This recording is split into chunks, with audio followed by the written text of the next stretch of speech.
और श्री मुचकुंद जी महाराज हमारे वृंदावन से थोड़ी दूर पर धौलपुर है, वहीं मुचकुंद गुफा है।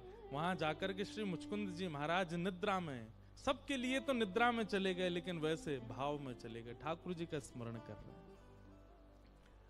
1000 वर्षों तक मुचकुंद जी सोते रहे, सो नहीं रहे हैं।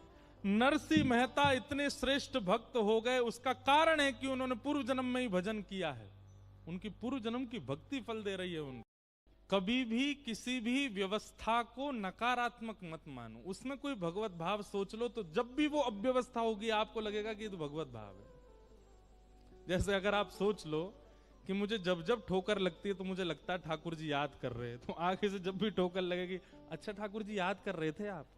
नहीं तो ठोकर लगने पर क्या सोचते थे, पता नहीं कोई गाली दे रहा है, जीभ कट गई, अरे जीभ कट गई, कोई गाली दे रहा है। ये जितनी नकारात्मक चीजें आपके साथ होती हैं, सब में ऐसा विचार करो, इसमें कोई भगवत भाव जोड़ दो, आगे से वो जब भी होगा उस स्थिति में आपको ठाकुर जी की याद आएगी।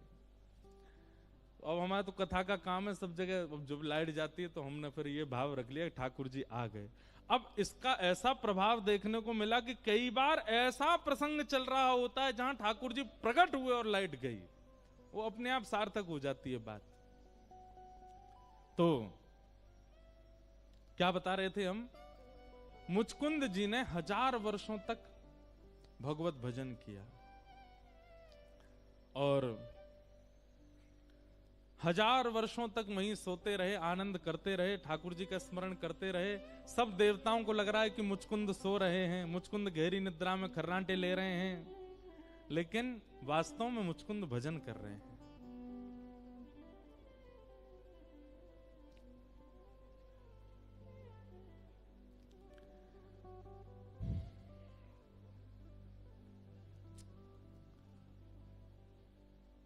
मथुरा पर जब भगवान ब्रज छोड़ के मथुरा आ गए,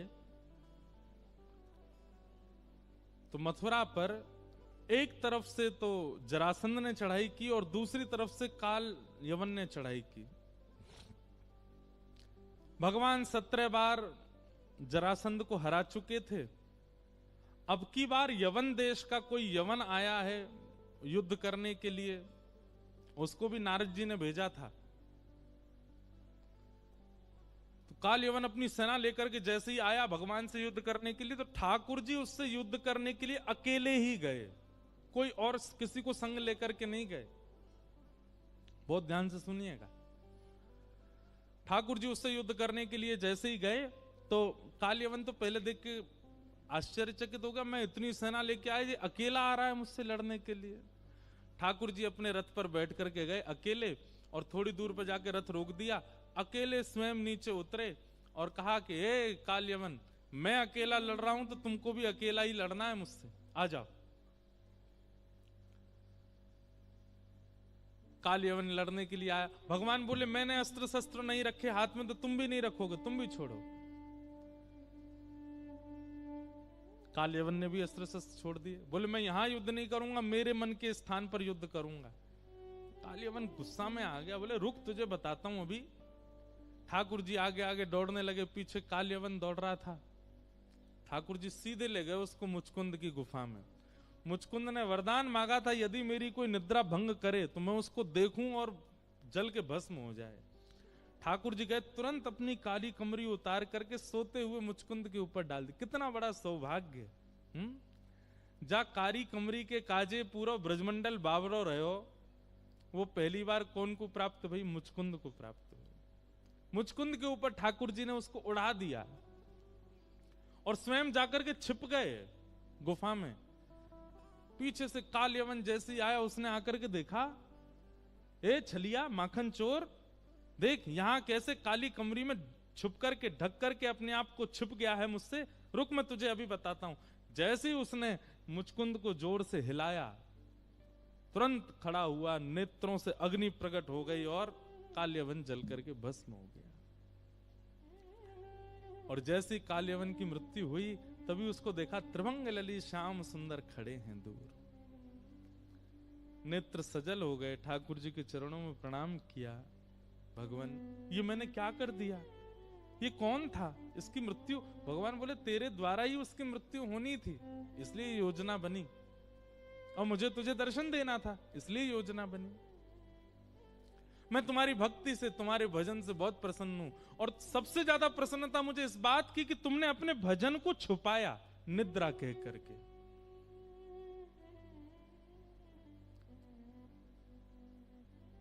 ठाकुर जी मुझ पर अनुग्रह करें, कृपा करें, मैं क्या सेवा करूं आपकी। ठाकुर जी बोले अभी सेवा की आवश्यकता नहीं है, पर जब आवश्यकता पड़ेगी तो तुमको पृथ्वी पर आना पड़ेगा।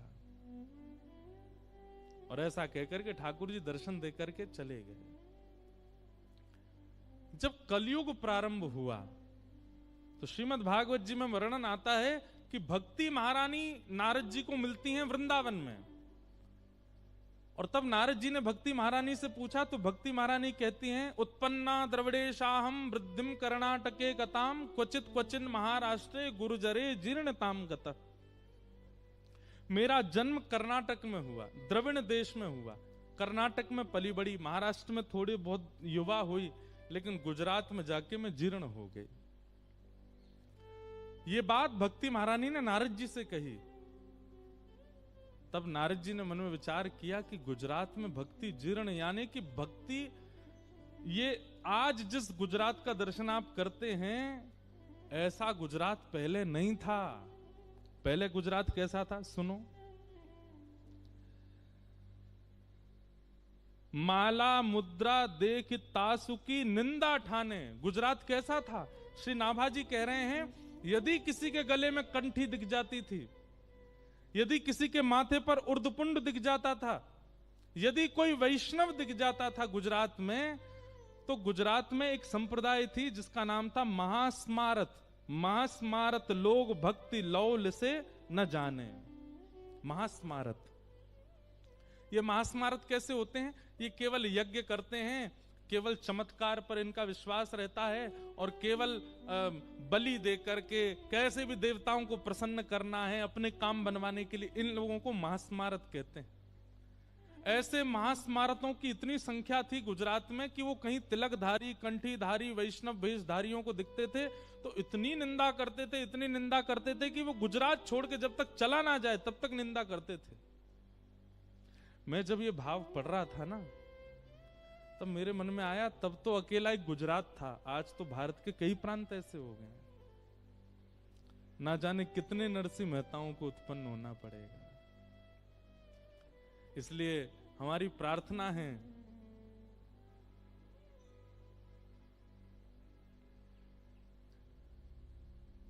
जननी जने सो भक्त जन। यहां जितनी भी माताएं बैठी हैं, कभी अगर भविष्य में आपके गर्भ से कोई बालक जन्म हो ना, तो मन में कभी ये विचार मत करना बहुत बड़ा बिजनेसमैन हो, ये बहुत बड़ा कोई राजा हो, या कोई बहुत बड़ा धनवान हो। एक ही बात सोचना 9 महीने तक, ये जो भी हो भक्त हो और नरसिंह जैसा हो। हम बहुत बड़ी बात नहीं कह रहे हैं, पर आज पंजाब को भी आवश्यकता है नरसिंह मेहता की, हमारे उत्तर प्रदेश को भी आवश्यकता है नरसिंह मेहता की।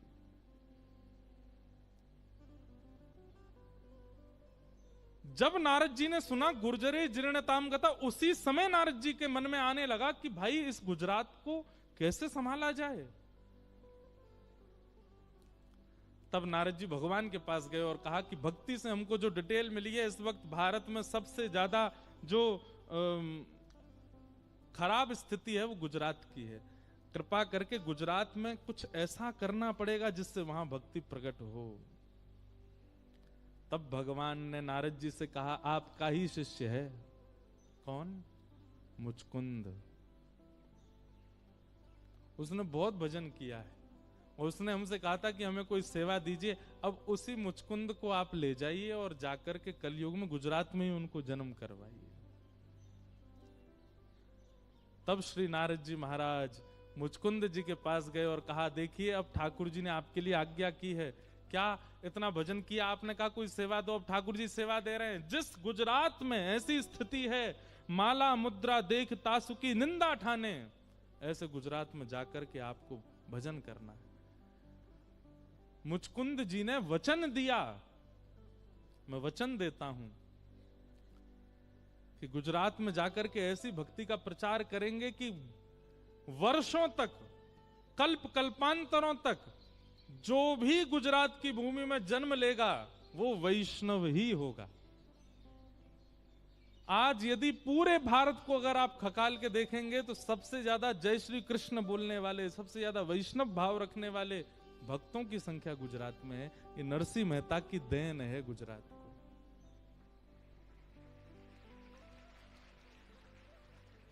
हम तो भैया प्रार्थना करेंगे कि एक नरसिंह पंजाब में भी हो। पंजाब की भक्ति में कोई कमी नहीं है। हमारे वृंदावन में, मथुरा में सबसे ज्यादा वैष्णवन की जो भीड़ है वो पंजाब की है। सबसे ज्यादा वृंदावन में बिहारी जी को हमारे सबकी फैन फॉलोइंग बटी हुई है। जैसे सबके सोशल मीडिया है ना, सबकी फैन फॉलोइंग, ऐसे बिहारी जी की, राधा वल्लभ जी की, राधा रमन, सबकी फैन फॉलोइंग बटी हुई है। बिहारी जी की सबसे ज्यादा पंजाब की है। तो आप सब लोग भाग्यशाली हैं, ऐसे जन्मे हैं। तो भगवान की इच्छा हो गई कि कलयुग में नरसिंह मेहता को भेजो पृथ्वी पर। और मैं इसीलिए कहता हूं भैया, अगर हम कृष्ण भक्ति करने के लिए पृथ्वी पर आए हैं तो इसका मतलब हम नहीं आए हैं, ठाकुर जी ने भेजा है। ठाकुर जी ने भेजा है। आप यदि भक्त हो चुके हैं और एक लंबा समय भक्ति काल में व्यतीत कर चुके हैं तो इसका मतलब आप उद्देश्य से भेजे गए हो। राधा रमन जी को देख के, बिहारी जी को देख करके नेत्र सजल हो जाते हैं तो इसका मतलब यह कि आपका संबंध प्राचीन है।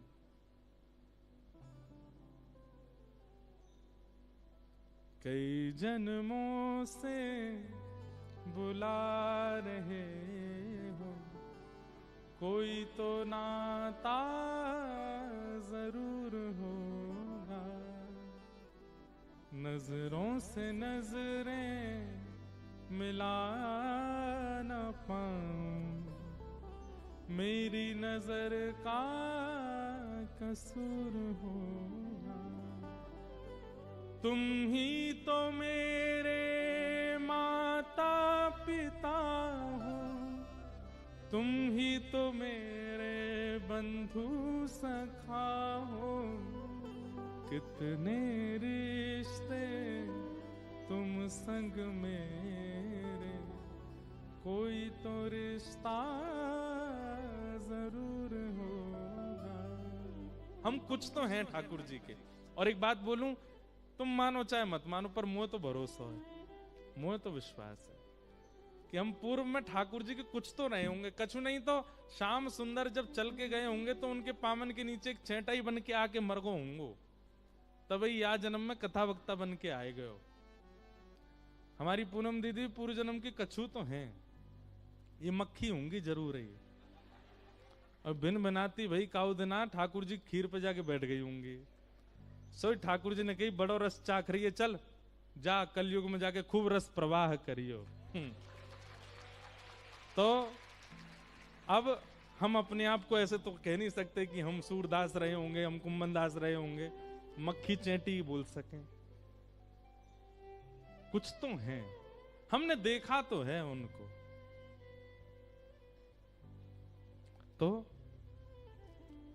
भगवान की आज्ञा से गुजरात में भक्त नरसिंह का प्रादुर्भाव हुआ। बोलो भक्त वत्सल भगवान की। नरसिंह मेहता जी का जन्म हुआ। अब देखो, बहुत ध्यान से सुनना, जो लोग भक्ति के पथिक हैं, जो भक्ति मार्ग में चलते हैं, भक्ति मार्ग आसान नहीं है, कठिन तो है। नरसिंह मेहता जी का चरित्र सुनो। हम पूरा चरित्र नहीं कहेंगे, वहां तक कहेंगे जहां तक महादेव की कृपा हुई। और महादेव की कृपा के बाद अगर अच्छा लगेगा तो फिर कल सुनाएंगे उससे आगे। पर मूलतः महादेव की कृपा कहां तक होती है वो प्रसंग हम सुनाएंगे। नरसिंह मेहता जी की माता जी श्री लक्ष्मी गौरी मेहता, और उनके पिताजी का नाम कृष्ण दामोदर दास मेहता। इनकी 2 संतान थी। नरसिंह मेहता जी के एक बड़े भैया हैं, बड़े भैया का नाम था वंशीधर मेहता। बहुत सावधानी से सुनो सब लोग, इधर देखो। नरसिंह मेहता जी अपने बड़े भैया से इतने छोटे हैं कि जब नरसिंह मेहता जी का जन्म हुआ तब इनके भैया ब्याहे ठियाए थे, इनके भैया का ब्याह हो चुका था। मतलब बहू के आगे देवर का जन्म हुआ, भाभी के आगे। इतने छोटे हैं अपने बड़े भैया से श्री नरसिंह मेहता जी।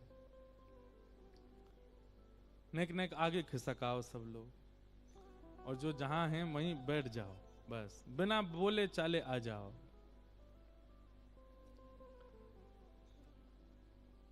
तो नरसिंह मेहता जी बहुत छोटे थे, लेकिन जन्म से ही इतने रूपवान, इतने गुणवान, इतने शीलवान कि इनको कोई देखे तो देखता ही रह जाए।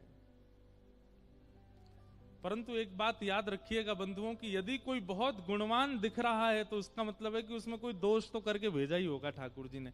संसार में कोई भी व्यक्ति सर्वगुण संपन्न नहीं है। हमने कहीं सुनते हुए खिसक के आगे आ जाओ, हाँ सुनना नहीं छोड़ो, बस जहां है वहीं बैठ जाओ। नरसिंह मेहता जी बहुत सुंदर हैं, लेकिन दोष क्या था? गूंगे और बहरे, ना बोल सकते हैं और ना सुन सकते। इतने सुंदर स्वरूपवान श्री नरसिंह मेहता जी जन्मे। कहां जन्मे? जूनागढ़ के पास में एक गांव था तलाजा, वहां आपका जन्म हुआ। लेकिन बाद में पिताजी व्यापार की दृष्टि से और कुछ अपने गृह आदि के उत्थान के लिए जूनागढ़ आ गए। गुजरात में एक स्थान है जूनागढ़। हमारे वृंदावन से भी जूनागढ़ का संबंध है। महादेव के उपासक भी जूनागढ़ में रहते हैं, देवी के उपासक भी जूनागढ़। जूनागढ़ सबके उपासना का केंद्र है।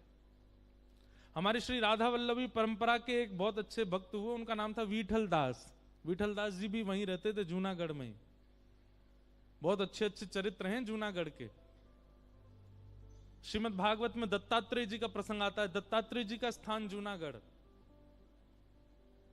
वहां पर गिरनार पर्वत है। यदि कभी कोई साधना की इच्छा रखता हो चित्त में तो गिरनार की शरण में जाए। तो नरसिंह मेहता जी का जन्म हुआ। आपके माताजी पिताजी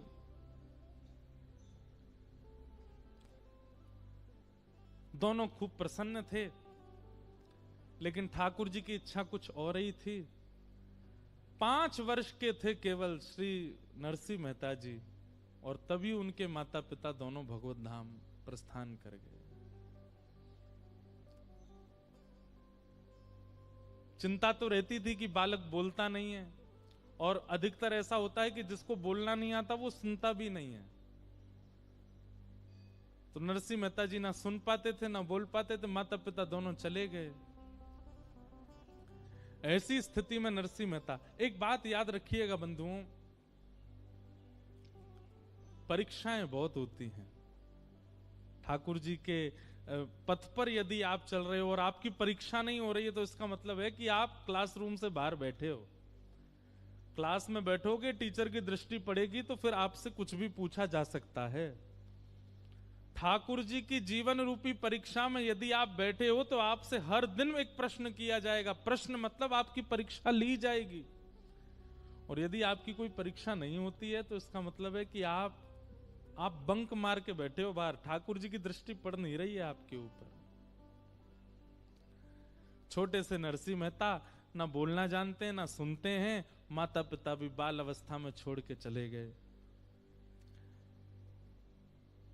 भैया थानेदार थे, भाभी बहुत कर्कश स्वभाव की थी, छोटे से नरसिंह मेहता थे। तो माता पिता चले गए तो दादी के साथ, जय कुंवरी बाई उनकी दादी का नाम, उनके पास श्री नरसिंह मेहता रहते थे। और उनकी दादी इतनी धार्मिक थी, इतनी भजनानंदी थी, सत्संग में जाना, कीर्तन में जाना, कथाओं में जाना, लेकिन सत्संग कथा सब कुछ करने के बाद जो कथा सुना रहे होते थे उनके चरणों में नरसिंह मेहता को पधराती और कहती कुछ कृपा करो। रूप दिया ठाकुर जी ने, स्वरूप दिया, छरेरा स्वरूप दिया, सब कुछ दिया, माता पिता छीन लिए इसके, मेरे पास रहता है, लेकिन आप कुछ कृपा करो, कम से कम बोलने तो लग जाए। ये बोलता भी नहीं, सुनता भी नहीं। मेरी चिंता केवल इतनी है कि कल को अगर भूख भी लगेगी तो किससे मांगेगा? ये बोल भी नहीं पाएगा कि मुझे भूख लगी है। सब संतों के पास ले जाती, ले जाकर के नरसिंह मेहता को प्रणाम करती और उनसे रोते हुए यही निवेदन करती कि आप कृपा करो। सब संत कहते हैं हाँ होगा, ठीक हो जाएगा, ठीक हो जाएगा। तभी एक शिवालय था जूनागढ़ में, बहुत सावधानी से सुनो, इधर वाले थोड़ा ध्यान ज्यादा रखना, हमारी दृष्टि यहां बहुत कम पड़ेगी। हाँ, तो इसलिए आप लोग हम पर दृष्टि रखना है, कृपा दृष्टि बनाए रखना। हम सामने वाले ने देख रहे हैं, आप हमें देखो। अब यहाँ इधर वाले तो इधर उधर देखते हैं तो हम टोक देते हैं, यहाँ वालों कैसे टोकें? तो एक अद्भुत महात्मा आए, शिवालय पर आकर के बैठे, ना खाते हैं ना पीते हैं, केवल भजन करते रहते हैं। केवल अवधूत भेष उनका, और महाराज उनके दर्शन के लिए लाखों लोगों की कतार लग जाती। वो किसी से मिलते नहीं थे, एकांत में बैठे रहते, लोग बाहर से दर्शन करके चले जाते। नरसिंह मेहता की दादी छोटे से नरसिंह को लिए गोद में पहुंच गई, वहां पे लाइन में खड़ी रही दिन भर। जब समय आया तो बाबा ने किधर दृष्टि देखो, ने किधर दृष्टि डालो। अरे आप दुनिया को मत देखो, किसी का काम नहीं बना, मेरा काम आप बना दो बस। मेरा बालक है छोटा सा, मेरी आयु का पता नहीं कब चली जाऊं, इसके माता पिता है नहीं, ऐसा रूपवान स्वरूपवान भेजा है, कम से कम इतनी तो आप कृपा कर दो, ये बोलने लग जाए।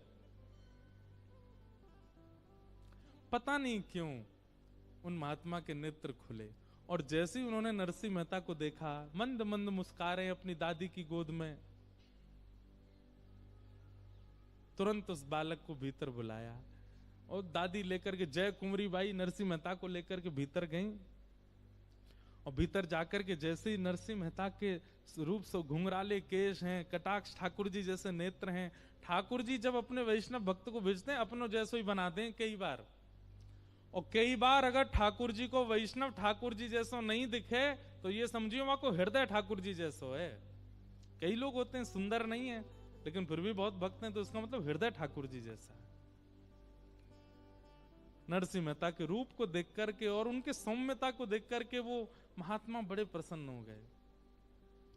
सिर पर हाथ फेरते हुए बोले, बोलो बेटा राधे कृष्ण। 3 बार बोले, बोलो बेटा राधे कृष्ण, राधे कृष्ण, राधे कृष्ण। और 3 बार राधे कृष्ण जैसे ही सुना, चौथी बार नन्हे से नरसिंह मेहता 5-6 वर्ष की आयु में पहली बार बोल पड़े राधे कृष्ण। अब बताऊं भेद क्या था? नरसिंह मेहता गूंगे नहीं थे, लेकिन संसार कहीं मुझे अपनी माया में घेर ना ले इसलिए जानबूझ करके बोल नहीं रहे थे। ठीक ऐसा ही चरित्र श्रीमद् भागवत में आया है जड़ भरत जी का। उनका नाम जड़ भरत इसलिए पड़ा क्योंकि वो जान मूर करके जड़ बने थे। एक चौपाई नहीं है कोई, वैसे ही किसी संत का हमने सुना था, लेकिन लिखने योग्य और याद करने योग्य बात है। जो अपनों सुख चाहे हो तो मूर्ख बन के रहो। क्या?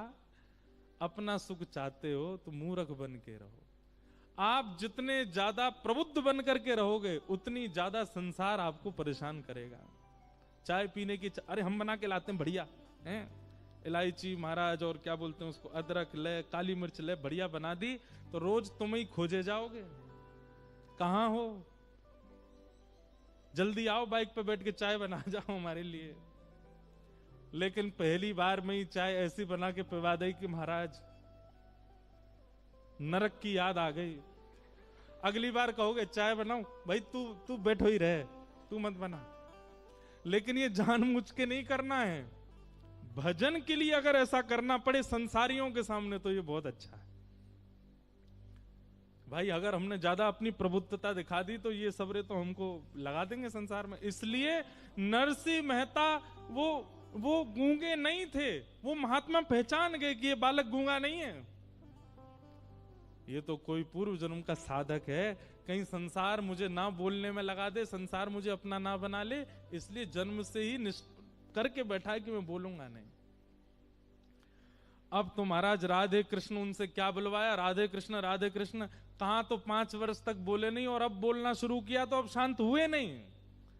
अब तो चलते हैं तो राधे कृष्ण, बैठते हैं तो राधे कृष्ण, रोते हैं तो राधे कृष्ण, भूख लगती है तो राधे कृष्ण, प्यास लगती है तो राधे कृष्ण, 24 घंटा उठते बैठते चलते फिरते। अब तो उनको शांत करना पड़ता है। अरे नरसिंह थोड़ा शांत है जा। शांत भी होते हैं तो जैसे मक्खी भिनभिनाती है ना, ऐसे राधे कृष्ण राधे बोलते ही रहते हैं। कहां तो बोले नहीं, और बोले तो केवल भगवत कथा, भगवत चिंतन। ऐसे श्री नरसिंह मेहता। दादी बड़ी प्रसन्न है अब, लेकिन नरसिंह मेहता भी ऐसे भूख लगती है तो ऐसे राधे कृष्ण राधे कृष्ण, भूख मांगते तो हैं भोजन पर राधे कृष्ण कह के ही मांगते हैं। लेकिन ठाकुर जी जब तरासने पर आते हैं तो एक आध बार में ठाकुर जी का मन नहीं भरता है। कुछ दिन बाद दादी भी चल बसी, माता पिता भी चले गए, दादी भी चली गई, अकेले नरसिंह रह गए। छोटे से नरसिंह मेहता, भाई तो थानेदार हैं, पूरे दिन काम पे रहते हैं, अकेली भाभी हैं घर पे। भाभी बड़ी उग्र स्वभाव की, बड़ी विचित्र स्वभाव की थी। नरसिंह मेहता तो जाते थे बाहर, भाई इनके रोज इनके लिए काम धंधा ढूंढ के आते। पढ़ाई लिखाई इन्होंने की नहीं, इनका मन ही नहीं था, हमें कुछ बनना ही नहीं तो फिर पढ़े क्यों। तो भाई बोले भाई तुम कुछ किया धरा करो, कहीं बर्तन मांजने की सेवा पूछे आए, कहीं कोई और सेवा पूछे आए, कहीं कोई और सेवा पूछे आए, लेकिन जहां भी जाते नरसिंह मेहता कुछ नहीं करते। लेकिन जहां भी सत्संग होता, कहीं भजन मंडली बैठी होती, वहां जाकर के प्रेम से भजन कीर्तन करते, भंडारा पाते, इसी में सुख मिलता नरसिंह मेहता को।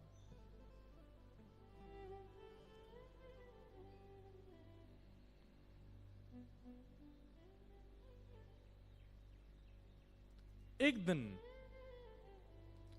नरसिंह मेहता सुबह सुबह कहीं से आए, छोटे से हैं।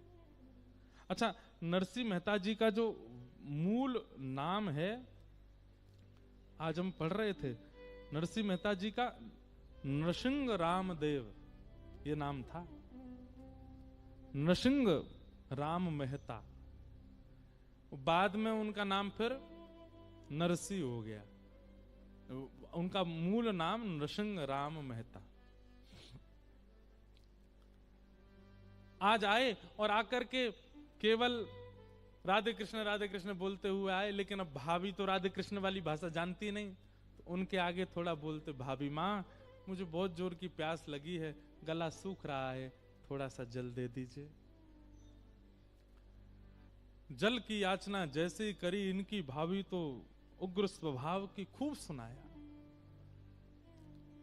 बोले तुझे शर्म नहीं आती, तू जल मांग रहा है, तेरे भैया रात दिन मेहनत करते हैं, खून पसीना एक करते हैं, उसके बाद थोड़ा समय मिलता 2 रोटी खाने के लिए यहाँ आते हैं, तू कुछ नहीं करता, पूरे दिन पड़ा रहता है, इतने काम धंधे तेरे चालू करवाए, उनमें भी तू कुछ नहीं कर पाया, 1 रुपया कमा के घर नहीं लाता, घर के किसी भी कार्य में हाथ नहीं बटाता, पूरे दिन पड़ा रहता, पड़ा जो है मोटा हो रहा है, और आज मुझसे जल मांग रहा है।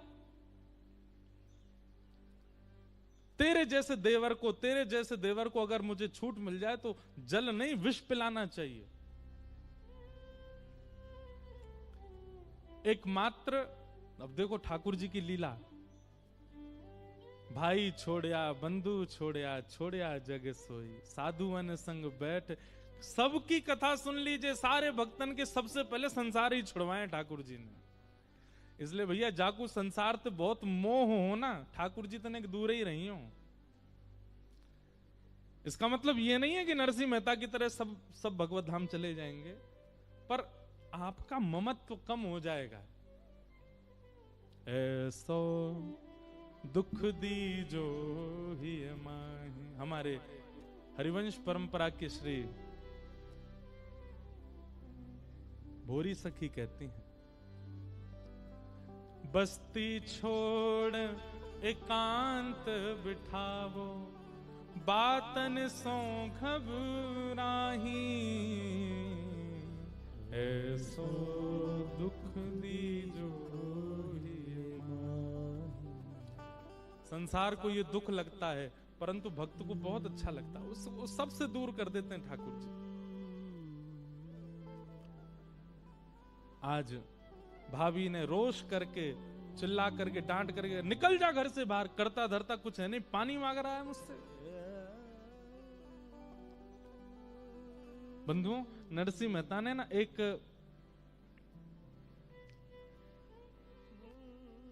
अभी नहीं, आगे चल करके नरसिंह मेहता ने एक पद लिखा जिसमें अपनी पीड़ा गाई उन्होंने ठाकुर जी से।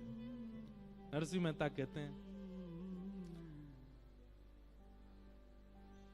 बालापन से आफत आई, मात पिता तज दीना, हाय दास ने क्या कीना। हे नाथ, मैंने ऐसा क्या किया जो मेरे साथ ऐसा सब कुछ हुआ? बोले क्या हुआ? बालापन में माता पिता छोड़ के चले गए, माँ का दूध 6 महीना, पिता पाल के चल दीना, सभी कुकर्म किए जिस तन से, घर घर भीख मांग लीना, युग युग जन्म गर्भ के भोगे, अबहु प्रभु को ना चीन्हा, राज्य विभीषण रावण मुक्ति, भक्ति पवन सुत वर दीना, हाय दास ने क्या कीन्हा। आपने मुझ पर कृपा क्यों नहीं की नाथ? सब पर कर रहे हो। सबरी गणिका तारे कसाई, सबरी गणिका तारे कसाई, नरसिदास ने कहा की ना, हाय दास ने कहा की ना। मुझ पर कृपा क्यों नहीं है नाथ आपकी? सब पर अनुग्रह कर रहे हैं, तो फिर मुझे क्यों विसरा रहे हो नाथ? आज जब भाभी ने कर्कश वाणी बोली तो पहली बार नरसिंह मेहता के नेत्र सजल हो गए। क्या मैं इतना अभागा हूं? बचपन से आज तक मैंने कोई सुख की याचना की नहीं, देखा भी नहीं, जल भी अब नसीब नहीं है। कोई खीर मांगी हो, 56 भोग मांगे हो, जल ही मांगा। मेरा जल मांगना इतना कष्टदायी बन रहा है।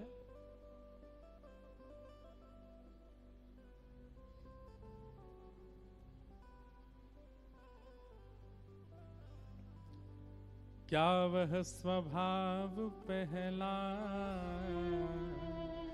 सरकार अब नहीं। हमारे ब्रज में बिंदु जी महाराज ठाकुर जी से शिकायत करते हुए कहते हैं, बोले नाथ, जैसे लोग बदल जाते हैं ना, ऐसे आप भी बदल गए हो। बोले आपका पहले स्वभाव बहुत अच्छा था। बोले क्यों? गजेंद्र को तार दिया आपने, जो मानव नहीं था। मीराबाई को तार दिया आपने, जो वेद शास्त्रों के श्लोक नहीं जानती थी। कबीरदास को तार दिया आपने, जो ऐसे श्रेष्ठ कुल में भी नहीं जन्मे थे। रैदास को तार दिया आपने। हम में कौन सी कमी रह गई? हमको क्यों नहीं तारते हो नाथ? तब श्री बिंदु जी महाराज ये ठाकुर जी से शिकायत करते हुए गाते हैं। बहुत सुंदर भाव है, गाइएगा मेरे साथ। मानो नरसिंह मेहता भी आज ठाकुर जी से कह रहे हैं, नाथ मुंह में कहा कमी रह गई? 6 वर्ष के बालक की इतनी परीक्षा। एक बात कह दें फिर गाएंगे, भक्ति इज इक्वल टू परीक्षा। अगर परीक्षा जीवन में नहीं है तो आप अपने आप को भक्ति मार्गी मत कहिए। बहुत परीक्षाएं आती हैं, ना तन का सुख रहेगा, ना मन का सुख रहेगा, ना बुद्धि का सुख रहेगा, ना पारिवारिक सुख रहेगा। सारे संसार को दिखने वाले सुख नहीं रहेंगे, लेकिन फिर भी आप प्रसन्न रहोगे। ये भक्ति। घर का प्राणी कहा न माने, मन मन खुशी मनाऊं। कोई भी आपके अनुकूल नहीं रहेगा, लेकिन फिर भी आप खुश रहोगे, यही तो बात है। लंग्स काम नहीं कर रहे, ऑक्सीजन नहीं आती है, बुद्धि आधी पैरालाइज हो गए हो, किडनी फेल हो गई है, हाथ पांव चलते नहीं है, लेकिन फिर भी प्रसन्न रहोगे। पत्नी अनुकूल नहीं है, बच्चे सुनते नहीं है, परिवार के सब लोग निंदा करते हैं, लेकिन फिर भी प्रसन्न रहोगे। ये भक्ति का स्वरूप है। देह को मिलने वाला सुख नहीं मिलेगा, लेकिन फिर भी प्रसन्न रहोगे। लेकिन हम फिर भी शिकायत करेंगे, क्या वह स्वभाव पहला सरकार अब नहीं है। क्या वह स्वभाव पहला सरकार अब नहीं है।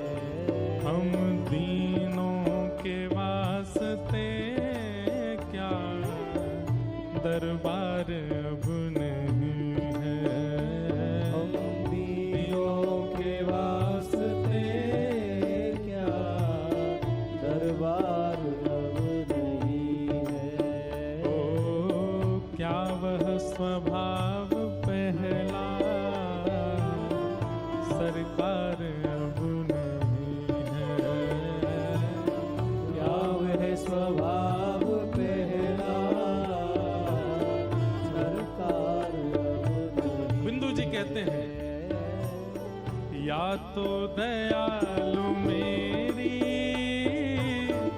दृढ़ दीनता नहीं है। या तो दयालु मेरी दृढ़ दीनता नहीं है। या तो दयालु मेरी दृढ़ दीनता नहीं है। या तो दयालु मेरी दृढ़ दीनता नहीं है। या दीनों की तुम्हें ही दरकार अब नहीं है। या दीनों की तुम्हें ही सरकार अब करताल बजा के गाओ। हे क्या वह स्वभाव पहला सरकार अब नहीं है। क्या वह स्वभाव पहला सरकार अब नहीं है। पहले तो बिंदु जी ने खुद को कोसा, या तो दयालु मेरी दृढ़ दीनता नहीं है, मेरी दीनता में कोई कमी है। लेकिन थोड़ी देर बाद कह रहे हैं, नहीं नहीं मैं तो दीन पूरा हूं। लगता है आपको दीनों की जरूरत ही नहीं है आजकल। आपको भी चतुर लोग ही ज्यादा प्रिय लगते हैं, दीन प्रिय नहीं है। क्या वह स्वभाव पहला सरकार अब नहीं है। क्या वह स्वभाव पहला सरकार कुल वृंदावन बिहारी लाल की।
आते थे जिस हृदय से आश्रय अनाथ लाखों, आते थे जिस हृदय से आश्रय अनाथ लाखों, क्या वह हृदय दया का भंडार अब नहीं है। क्या वह हृदय दया का भंडार अब नहीं। भैया देखो एक बात कहें, इस भजन का गलत अर्थ मत निकालना। क्या ठाकुर जी दयालु नहीं है? बहुत दयालु हैं, लेकिन उनका एक स्वभाव है परीक्षाएं लेने का। ठाकुर जी बहुत आपने पूरी योजना बनाई 1 महीना पहले से, हम अमृतसर कथा सुनेंगे, कथा में जाके बैठेंगे, कथा जाके सुनेंगे। चलो अब यहाँ तो आप आ ही गए हो, मान लो कहीं का आपने योजना बना, वृंदावन की बनाई, वृंदावन जाएंगे, टिकट हो गई, सब हो गया, बिल्कुल सब व्यवस्थित हो गया, सारी पैकिंग हो गई, और जैसे ही निकलना है, गाड़ी में बैठना है, तुरंत ऐसी कोई घटना घटी या ऐसी कोई रोक टोक आ गई, नहीं जा सकते। तैयार हो। और ये एक बात बोलूं, मुझसे लेके पीछे तक सबके साथ ये होता ही है, ये हुआ ही होगा। और एक और बात कहते हैं, अगर ऐसा नहीं होता है, आप सोचते हैं और सहजता में तुरंत वृंदावन मिल जाता है, तुरंत पहुंच जाते हो, तुरंत कथाओं में आ जाते हो, तुरंत सब कुछ हो जाता है, कुछ तो गड़बड़ है। ठाकुर जी इतनी सहजता से अपनी प्राप्ति नहीं कराते हैं, बहुत परीक्षाएं लेते हैं, और परीक्षा हो रही है, मन ही मन खुश हुआ करो, चलो ठीक है, दृष्टि है। क्या वह स्वभाव पहला सरकार अब नहीं है। क्या वह स्वभाव पहला सरकार अब नहीं है। दौड़े थे द्वारिका से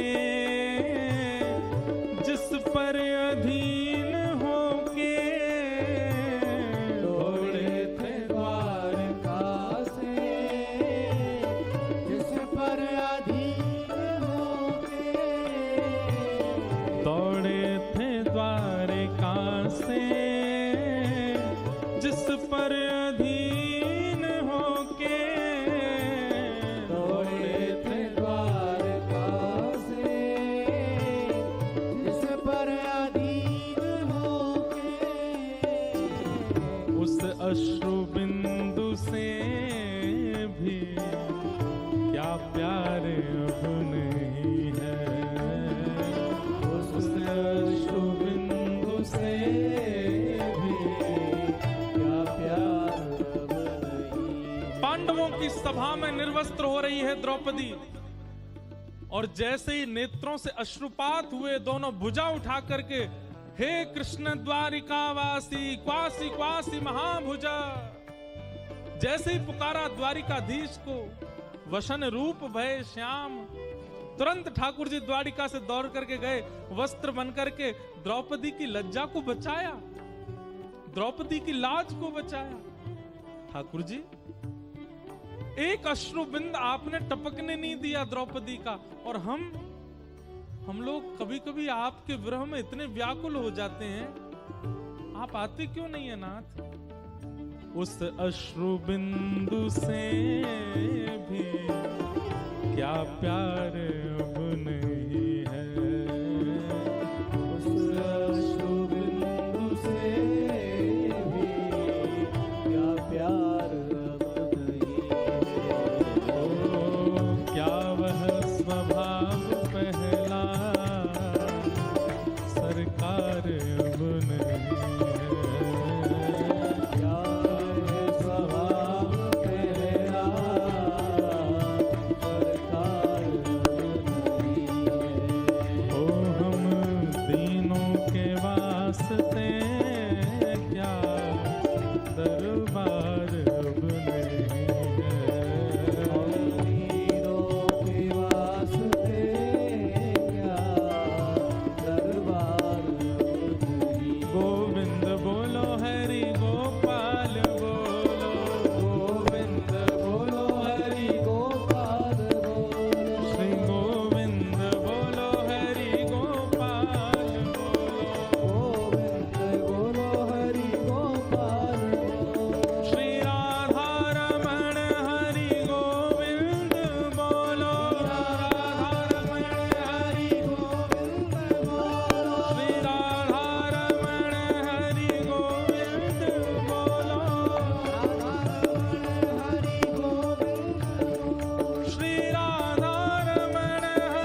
नरसिंह मेहता की परीक्षाएं विश्राम नहीं हुई। घर से निकाल दिया भाभी ने, अब कहां जाएं। अच्छा, एक वर्णन आता है नरसिंह मेहता जी के चरित्र में कि भक्त को तो व्याकुल होना नहीं चाहिए ऐसी स्थिति से, पर एक क्षण के लिए थोड़े व्याकुल हुए नरसिंह। क्यों? कभी अकेले गए नहीं कहीं, और छोटी सी अवस्था, 6 वर्ष के 7 वर्ष की आयु अभी। एक क्षण के लिए व्याकुल हुए, लेकिन दूसरे क्षण तुरंत संभाल लिया स्वयं को। और कई कथा में सुना था कि निराश्रितों के आश्रय केवल महादेव हैं। जिनका कोई नहीं, जिनका कोई आश्रय नहीं, उनके महादेव। वो आशीश्वर हैं, सब पर आशीष बनाते हैं, सबको अपना आश्रय देते हैं। कहीं कथा में सुना था नरसिंह मेहता ने कि भूत प्रेत जिनको सब लोग भगा देते हैं, उनको भी नरसिंह मेहता, उनको भी महादेव अपने पास रखते हैं। नरसिंह मेहता बोले, स्थिति तो मेरी भी यही है कि भाभी भगा रही है घर से, मैं भी चलूं। और तभी जूनागढ़ के जंगल में जीर्ण शीर्ण एक शिवालय, और छोटे से नरसिंह मेहता जाकर के वहां बैठ गए महादेव के पास।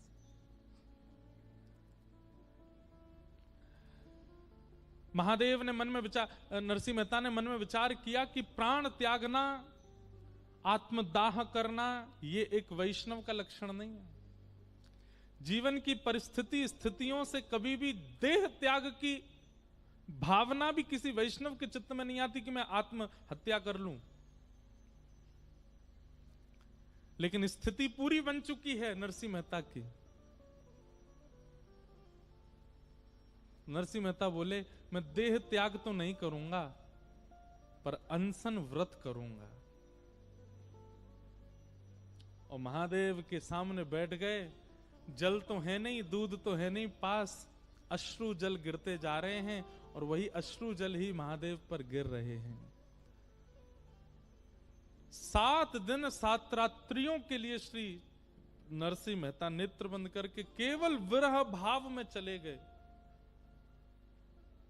हमारे शास्त्रों में महादेव के लिए एक बात कही जाती है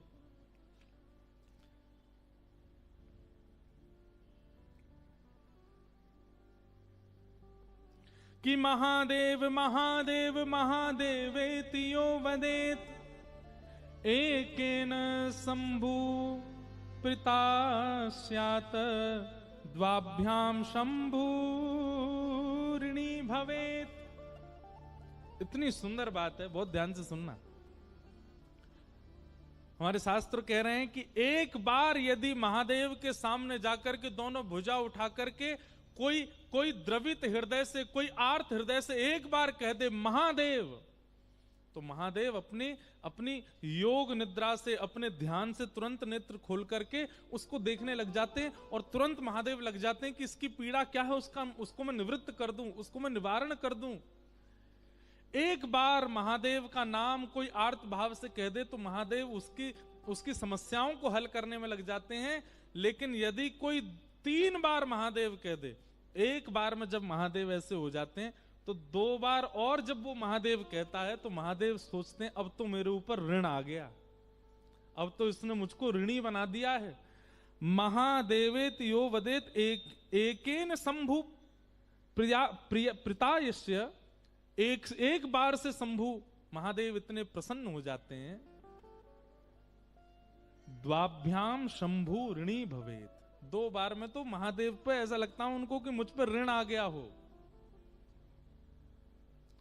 और यहां 7 दिन 7 रात्रि बीत गई, महादेव को एक बार भी ऋण नहीं लगा अपने ऊपर। छोटे से नरसिंह मेहता, नेत्रों से अश्रुधार गिर रही है महादेव के ऊपर। मैंने एक बात बंधुओं अभी पिछली कथा में कही थी कि किशोरी जी वामा क्यों हैं। वामा का अर्थ होता है उल्टा, जो उल्टा चलता है, उल्टा सोचता है, उल्टा करता है, उसको वामा कहते हैं। और हमारी किशोरी जी ठाकुर जी के वाम भाग में बैठी हैं, वामा। तो हमारे ब्रज के संत जन कहते हैं बोले किशोरी जी वामा नहीं है, सामने आया हुआ दर्शनार्थी वामा है। और उस दर्शनार्थी पर दायना जो बैठे हैं ठाकुर जी, दाहिने अंग पर बैठे हुए ठाकुर जी कहेंगे ये तो वामा है, या मैं काय को देखूं, जन का खा के आयो, का पी के आयो, कितनो गलत करके आयो, सबरे उल्टे काम करके आयो। तो वामा व्यक्ति जब आएगा, मतलब उल्टे स्वभाव वाला, उल्टी क्रियाओं वाला व्यक्ति सामने जब आएगा तो उसको फिर वामा ही देखेंगे ना। किशोरी जी निहारते, मोहे तो भरोसो है तेरो रे किशोरी राज, साधन हीन दीन में राधे, साधन हीन दीन में राधे, तुम करुणा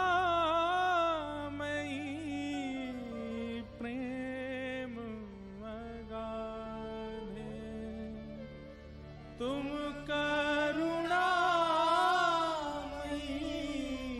प्रेम अगाधे। हम लोग अपनी दर्शन में एक परिवर्तन करें। महादेव के मंदिर में गए, राधारमण जी गए, बिहारी जी गए, राधा वल्लभ जी गए, सीधे जाके श्याम सुंदर पर हमारी दृष्टि पड़ती है, बाद में हम किशोरी जी को देखते हैं। नहीं, पहले जाती किशोरी जी को देखो, चाहे वो गादी जी के रूप में, चाहे वो चूड़ामणि के रूप में है, चाहे वो केवल एक घूंघट, एक पल्लू के रूप में ही बैठी हैं वृंदावन में, पहले जाके उनको देखो। क्यों? क्योंकि हम ना जाने कैसी कैसी क्रियाएं करके आया। ठाकुर जी हम पर कृपा करें, हम पर दृष्टि डालें, इतनी योग्यता हमारी नहीं, इसलिए पहले विनती उनसे करो। मोहे तो भरोसा तेरो रे किशोरी, मुक्ति भुक्ति ना मागत केवल, मुक्ति भुक्ति ना मागत केवल। मुझे मुक्ति नहीं चाहिए, भुक्ति नहीं चाहिए, तो फिर अपनो जान संभालो किशोरी राधे, अपनो जान संभालो किशोरी। और संभालो भी मत, हम आपको पीड़ा नहीं देंगे, हे किशोरी जी आप संभालो मत। अपनो जान निहारो किशोरी राधे, अपनो जान निहारो किशोरी राधे, मुहे तो भरोसो है तेरो रे किशोरी राधे, मुहे तो भरोसो है तेरो रे किशोरी। इसलिए हमारी श्री जी वाम अंग में बैठी, क्योंकि वामा हम लोग हैं, उल्टे हम हैं, क्रियाएं हमारी शुद्ध नहीं है।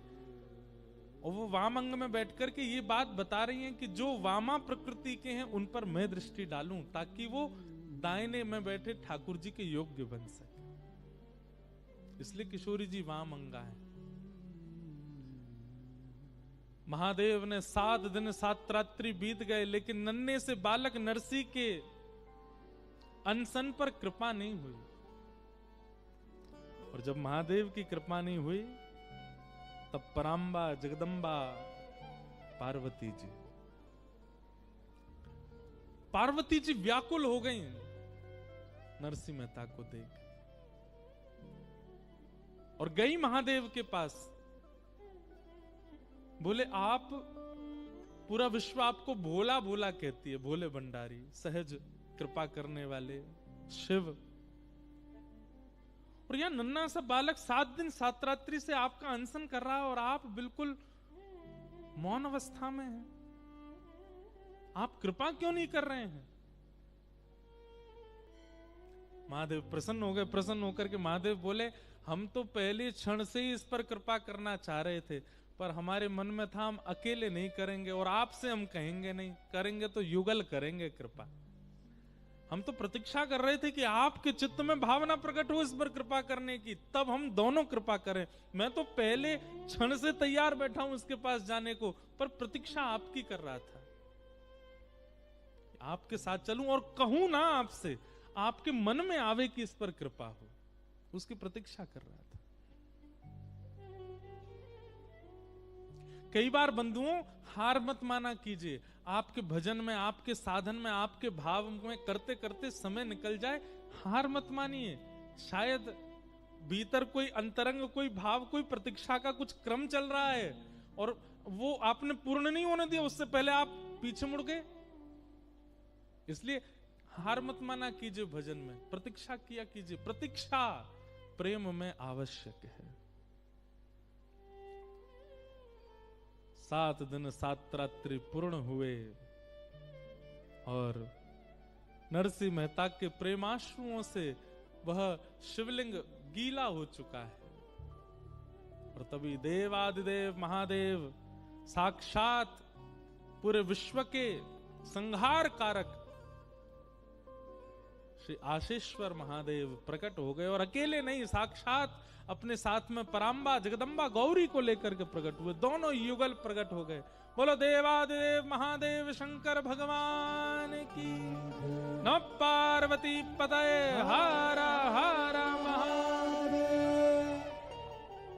प्रकट हो गए।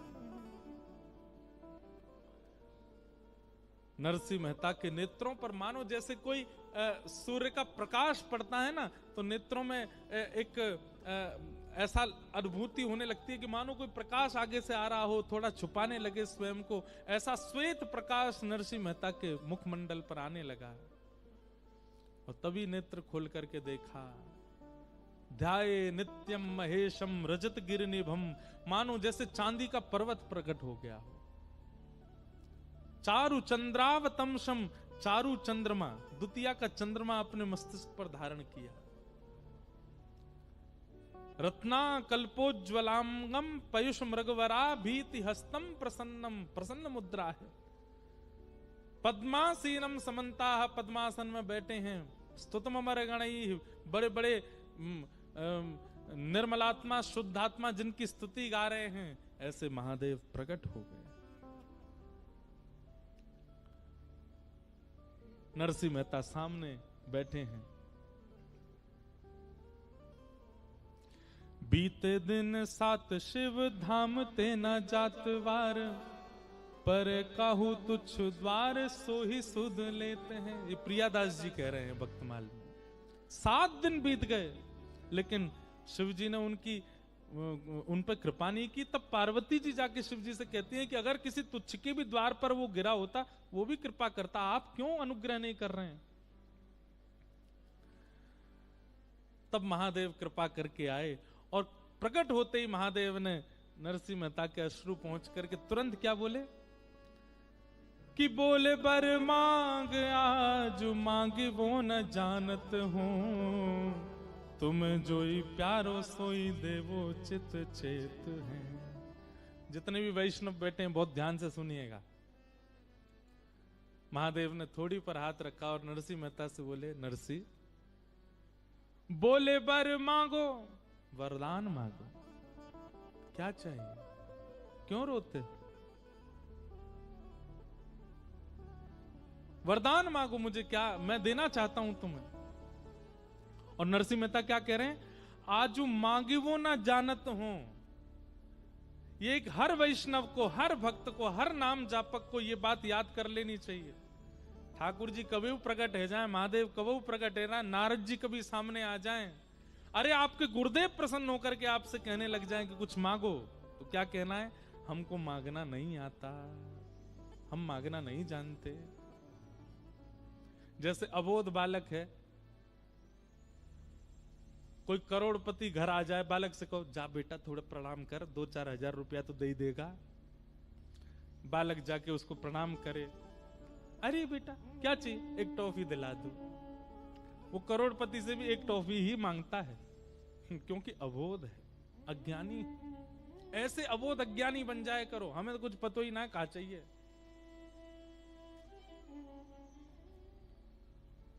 नरसिंह मेहता बिल्कुल अबोध बन गए, बोले नाथ विवेकी व्यक्ति मांग सकता है, मैं तो अविवेकी हूं, मुझे तो कुछ पता ही नहीं कि मुझे क्या चाहिए।